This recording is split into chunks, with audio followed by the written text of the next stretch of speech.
bahwa BUMN ini bukan milik seorang menteri, bro. BUMN ini adalah miliknya rakyat Indonesia. Harusnya saya kira lihatlah, timbang aspek manfaatnya Formula E. Kalau aspek manfaatnya besar dan ini adalah untuk keindonesiaan, loh kenapa BUMN tidak ikut sponsor?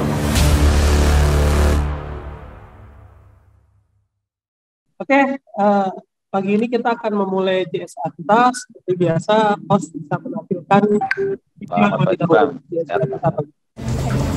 Sponsor saat ini 31 sponsor dari pihak swasta, yang pasti BUMN belum kasih sponsor. Masih akan minta nggak sama Pak Erick?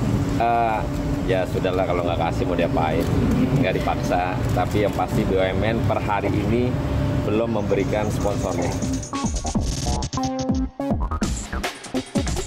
Oke, sudah kita saksikan bersama ya tadi cuplikan video tentang hajatan Formula E ya di Jakarta. Tadi ada yang pertama dari Pak Ahmad Sahroni ya, anggota DPR sekaligus panitia pelaksana ya, salah Formula E, yang mengkonfirmasi bahwa sponsor Formula ini ada 31 ya. Tapi yang menarik semuanya ini dari swasta gitu. Nah, ini kan BUMN satupun tidak ada ya terlibat. Beda misalnya dengan balapan yang di Mandalika. BUMN banyak sekali di sana. Nah, ini satu hal yang menarik ya, bagaimana bisa hajatan Formula E di ibu kota negara, tapi BUMN tidak ikut menjadi sponsor. Mungkin silakan Ko Eko bisa mengantarkan diskusi kita hari ini. Ya, baik, terima kasih Bang Mus. Ini sebetulnya kita menyimak sangat lama ya. Jadi memang tampaknya dari awal ini sudah banyak serangan ya terhadap niatan untuk Formula E ini. Hingga saat ini tetap seolah-olah ada sentimen yang berlebihan tentunya ya. Dan ini semestinya memang seperti hajatan Mandalika ya, atau GP di Mandalika, kemudian Formula E itu hal yang menjadi kebanggaan kita sebagai bangsa Indonesia, mampu menyelenggarakan perhelatan bergengsi internasional ya. Semestinya memang semuanya mensupport dengan penuh hati. Kita melihat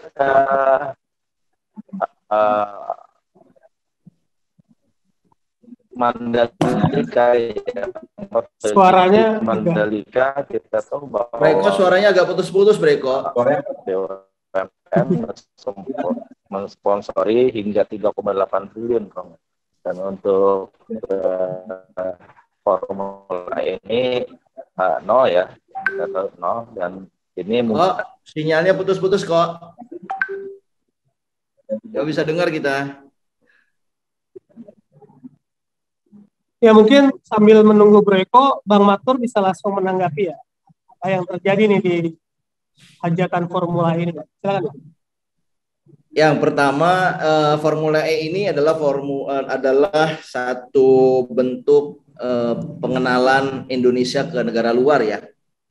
Jadi saya kira ini ajang seperti ini ya, Formula E yang sebelumnya adalah MotoGP Mandalika, itu sebetulnya memiliki satu misi mulia, yaitu memperkenalkan Indonesia ke mata dunia, bahwa Indonesia juga tidak kalah ya dalam menyelenggarakan satu event-event internasional yang sifatnya adalah menjunjung tinggi nilai-nilai sportivitas dan menunjukkan bahwa Indonesia adalah bagian dari masyarakat dunia ya. Dan saya kira kita harus akui bahwa beberapa event seperti ini yang diselenggarakan oleh Indonesia ya, ini terbilang cukup sukses ya. Mulai dari MotoGP di Mandalika ya, kemudian ada pertemuan-pertemuan dunia lainnya ya, ada pertemuan, sebutlah pernah ada pertemuan IMF meeting seluruh dunia di Bali ya. Itu semua relatif sukses ya kita bilang ya. Jadi ini punya satu misi baik sekali, bahwa kegiatan Formula E ini adalah memperkenalkan dunia di mata dunia. Jadi ini adalah bukan ini adalah isu yang besar, isu tentang kita, isu tentang bangsa Indonesia. Tapi saya heran ya, terus terang saya heran ya Bro Mustafa, Bro Eko, heran kenapa kok Formula E ini kelihatan banget dijadikan, kesannya adalah Formula E ini adalah event yang diselenggarakan oleh wilayah yang berdiri sendiri dan tidak mau mengekor dengan kebijakan dari pusat begitu. Jadi dianggap orang-orang yang sedang berkuasa di pemerintah pusat ini menganggap Formula E ini adalah bukan bagian dari negara Indonesia gitu. Jadi kalau bahasanya Eko tuh kok Formula E ini sudah dianggap seperti pertarungan politik antara para capres.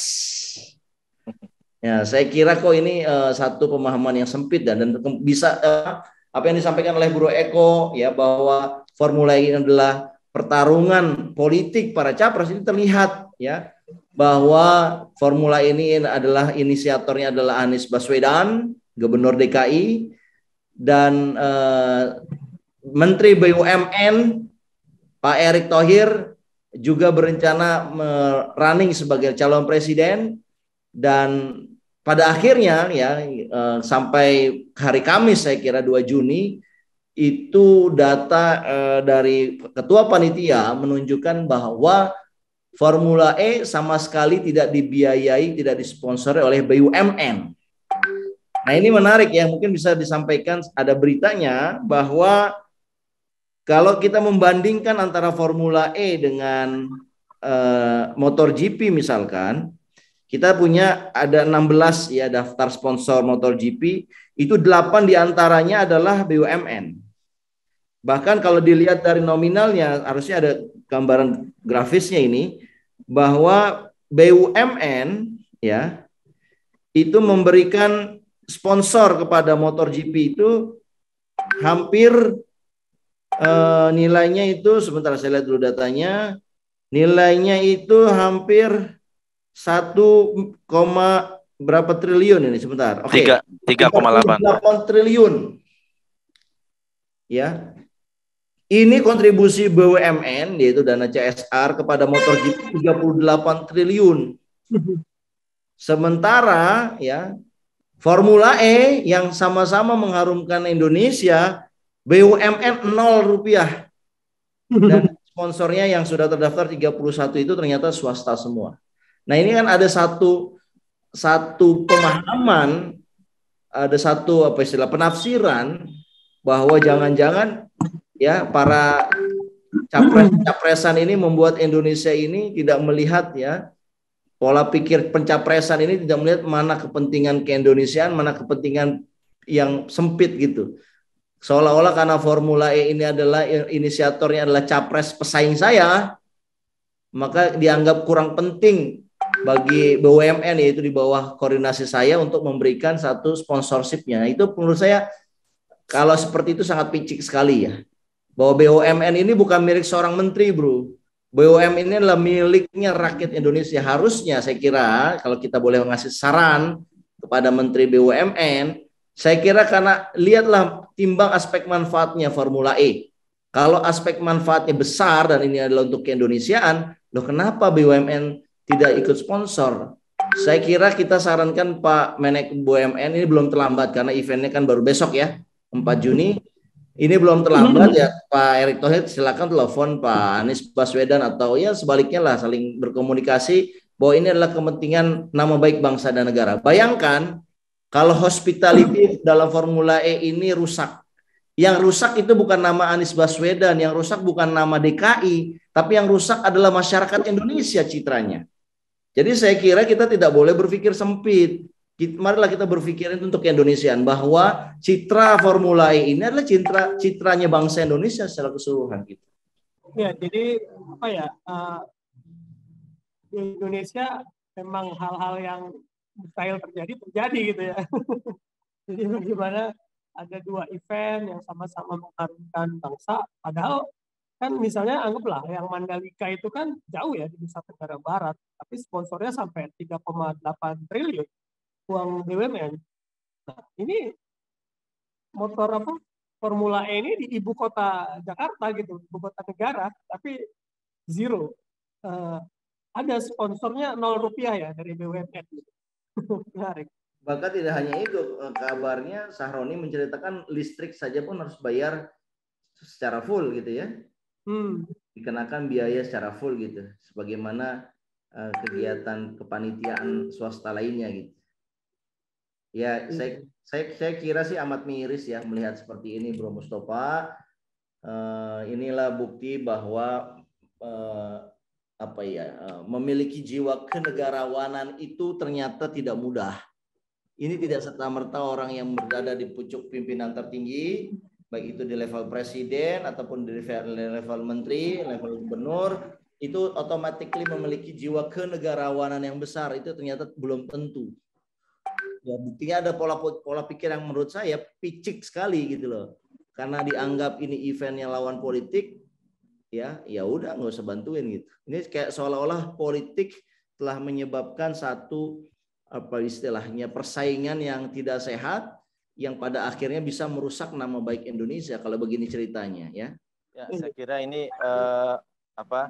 sinyalemen buruk ya sebetulnya untuk demokrasi Indonesia begitu. Karena pertarungan politik menjadi sentimen ya, menumbuhkan sentimen politik begitu. Dan ini berakibat kepada citra bangsa Indonesia sebagai negara yang demokratis yang sebelumnya dikenal dunia sebagai negara yang terbaik dalam sisi demokrasi, dan sekarang terpolarisasi dan seolah-olah muncul sentimen-sentimen gitu ya, politik dari penguasa gitu. Nah, artinya kita kemarin sudah memperingati Hari Pancasila ya, tentunya ini juga jiwa kenegarawanan yang harusnya jiwa Pancasila itu melekat di dalamnya ini tidak tercerminkan di sini nih. Jadi seolah-olah formula ini termarginalkan dari bangsa Indonesia begitu, dengan tidak hadir gitu ya, seolah tidak hadir. Nah ini kan sangat memprihatinkan begitu. Kita rakyat Indonesia menganggap bahwa ini sesuatu yang secara demokrasi ini memalukan begitu ya. Nah, semestinya bangsa Indonesia hadir. Kalau misalnya dikatakan ini lagi kritis, nggak ada dana dan sebagainya, sebetulnya sejak Mandalika itu kita udah di masa-masa resesi kan ya, masa-masa krisis ekonomi begitu. Dan masih bisa membiayai sebanyak 3,8 triliun BUMN gitu ya. Nah, ini zero ya, apalagi ya mendengar bahwa listrik pun dibayar penuh katanya. Ini sesuatu yang mungkin sebagian orang biasa saja yang tidak menyimak, tapi kita yang menyimak sesuatu hal yang memalukan.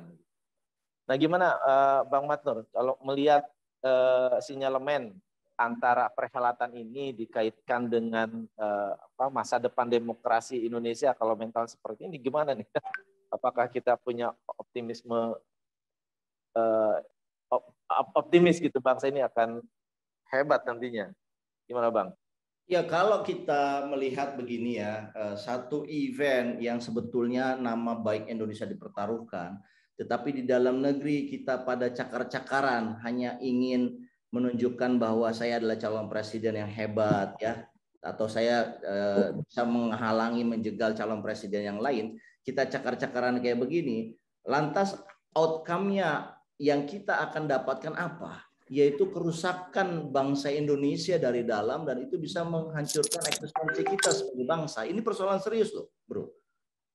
Ya, saya kira kita harus ingatkan ya, di kesempatan ini kita ingatkan bahwa perbedaan politik antar anak bangsa tidak boleh dan tidak bisa mengurangi persatuan Indonesia kita. Kita ini punya bonding Pancasila, nilai-nilai Pancasila di sila ketiga itu persatuan Indonesia.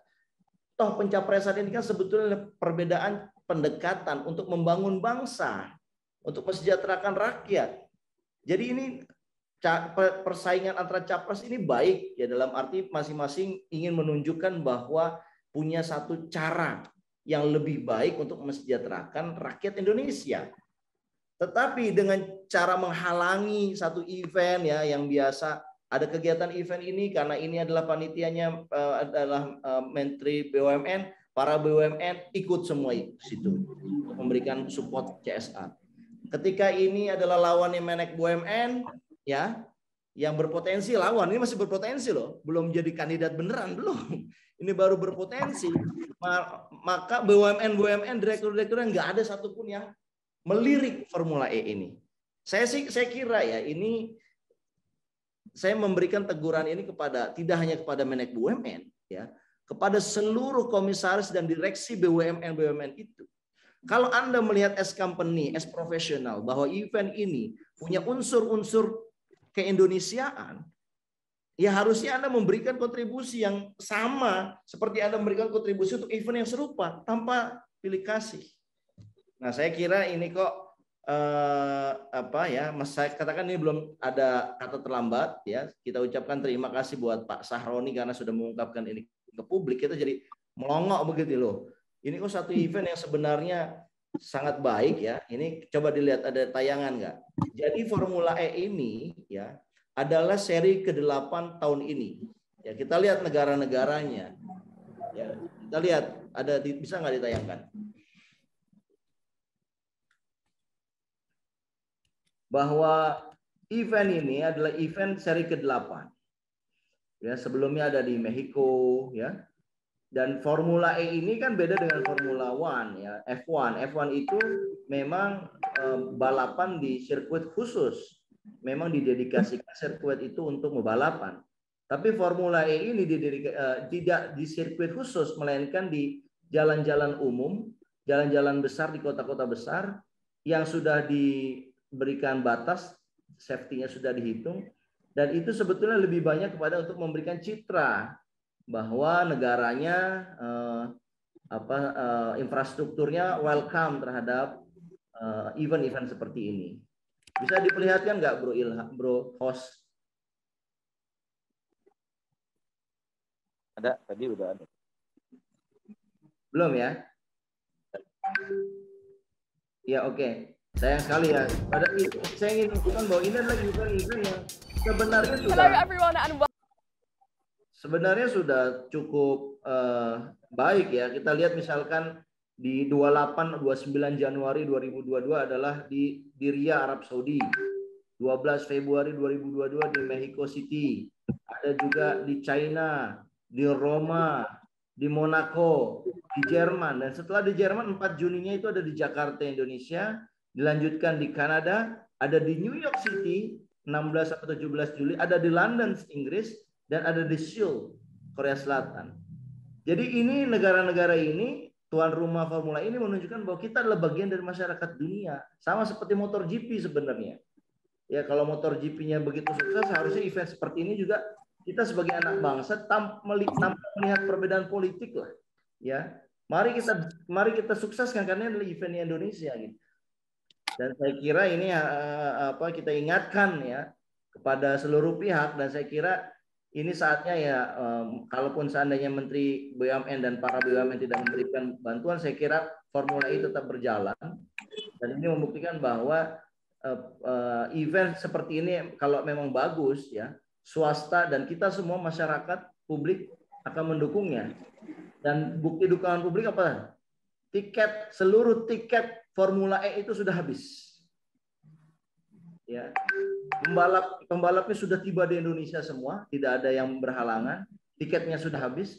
Jadi sebenarnya event ini bisa berjalan juga tanpa bantuan BUMN. Cuman yang kita sayangkan adalah kok bisa BUMN kita yang harusnya menerapkan yang namanya karakter akhlak, good governance, ada tata kelola yang baik, kok bisa sampai sebegitunya direksi-direksi yang katanya profesional, komisaris yang katanya orang-orang hebat itu, kok bisa segitunya ya disetir, ya menimbang sesuatu bukan dalam kacamata bisnis dan juga bukan dalam kacamata nasionalisme, tapi dalam kacamata perbedaan politik yang sempit. Itu kan sungguh naif.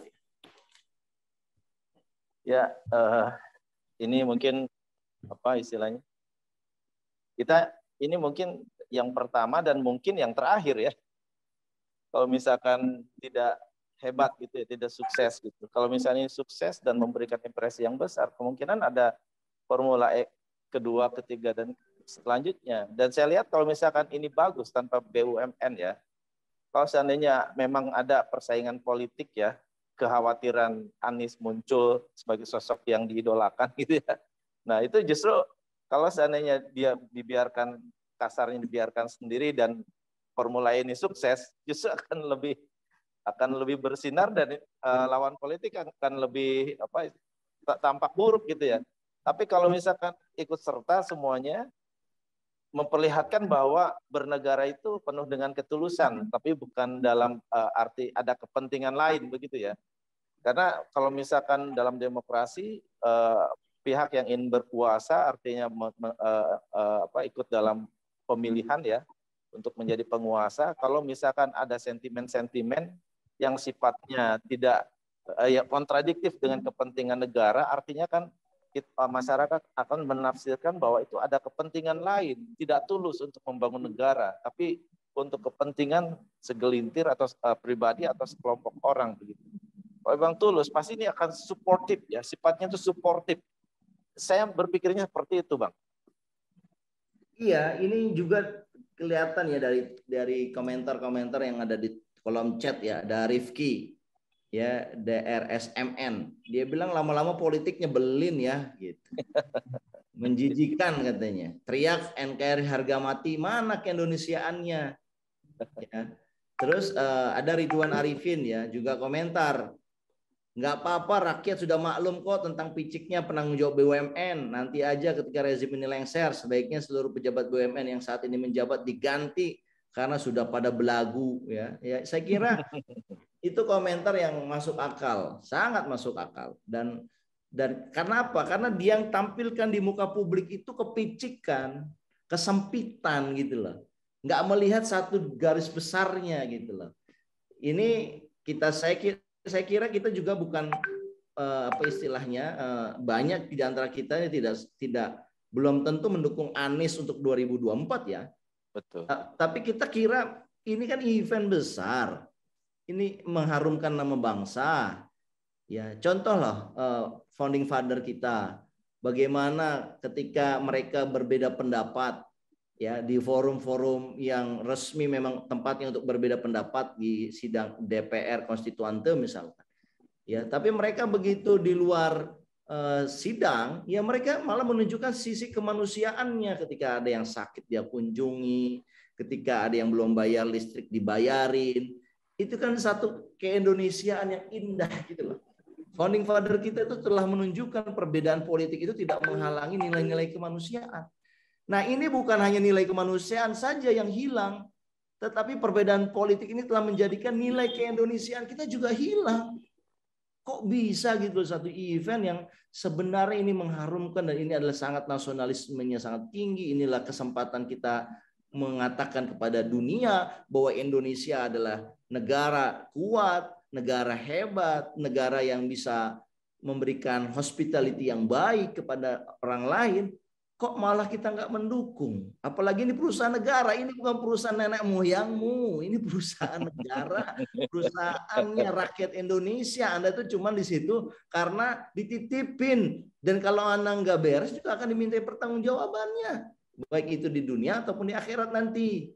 Jadi ngeri ya. Ini saya nggak tahu ya ini para BUMN direksi ini kemasukan setan apa gitu loh. Atau memang seleksinya mereka ini bukan seorang profesional kali, tapi seorang penjilat kali yang dekat sama Menteri BUMN, makanya mereka dipilih jadi direksi, jadi komisaris, bukan orang-orang yang betul-betul layak di situ. Nah kalau itu yang terjadi, jangan-jangan ini alasan kenapa BUMN kita tidak mencetak profit yang baik gitu loh. Jangan-jangan ini karena kita muatan pro politiknya lebih dominan dibandingkan muatan. Saya kira gitu, Bro. Jadi dari Formula E kita jadi banyak membedah BUMN kita nih. Tapi saya pikir udah ya cukup clear ya. Ini sangat panjang sekali kita membahas Formula E ini karena memang banyak unsur lah di dalam. Oke ya, sambil menunggu alasan apa yang akan disampaikan oleh negara ya, oleh pemerintah.